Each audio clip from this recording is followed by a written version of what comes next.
Hi guys, so we tend to view issues in the here and now and forget about how they'll be looked back upon in years to come. Boris Johnson will be remembered for a number of things. His lies, his gaffes, the Brexit he inflicted upon the UK, which will likely see its ultimate destruction, the mishandling of the pandemic which resulted in massive death and suffering, and the cost of living crisis. Johnson is a man so disconnected from the truth, we're surprised when he actually speaks it. But how will the history books record Boris Johnson's time in number 10?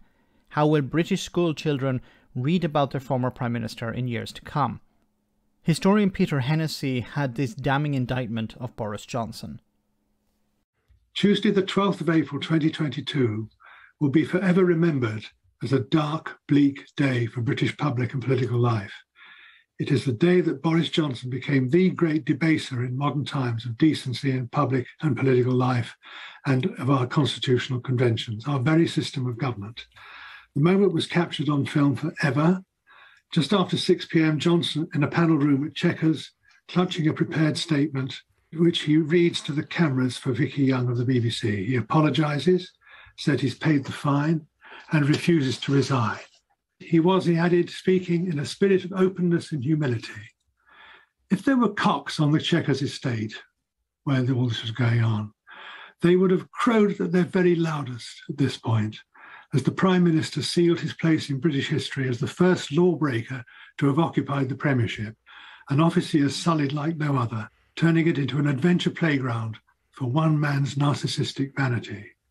Boris Johnson has broken the law, misled Parliament, and has in effect shredded the ministerial code, which is a crucial part of the spinal cord of the Constitution. And the great weakness of the system, this is still diary, is that the Prime Minister, the wrong-un-in-chief, is the guardian of the code, and with it the supposed protector of accountability and decency. The Queen's First Minister is now beyond doubt a rogue Prime Minister, unworthy of her, her Parliament, her people, and her kingdom. I cannot remember a day when I've been more fearful for the well-being of the Constitution. Wow. Okay. So a few things I want to pick up on what he said here.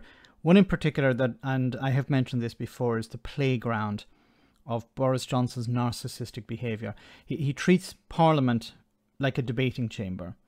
And I think he views it in the same way as, you know, when he was in Eton, for example, having debates with the other teams, trying to win these debates. And he views Parliament in that way.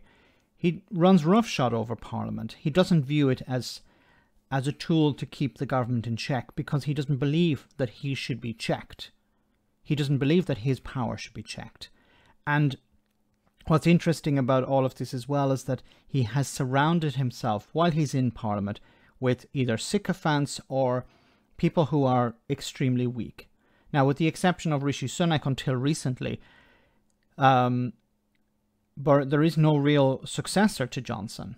And Johnson has done this by design. He surrounded himself with incompetent individuals.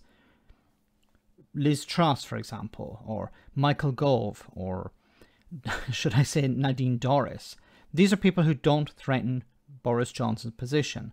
So instead of actually creating a situation where when he leaves power is handed over to his successor, Johnson is creating chaos as soon as he leaves office.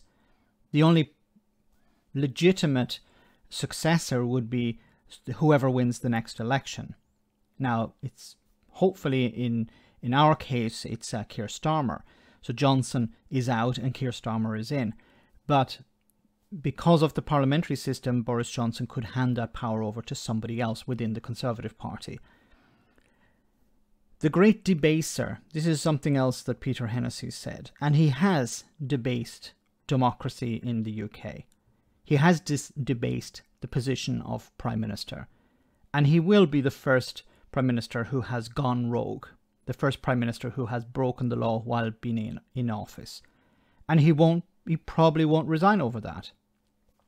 Boris Johnson may apologise in Parliament on Tuesday or Wednesday, whenever he's back, but he will not resign over this, because he holds on to a massive majority.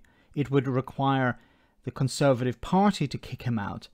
And at the moment, the Conservative Party are in no mood to remove Johnson as Prime Minister.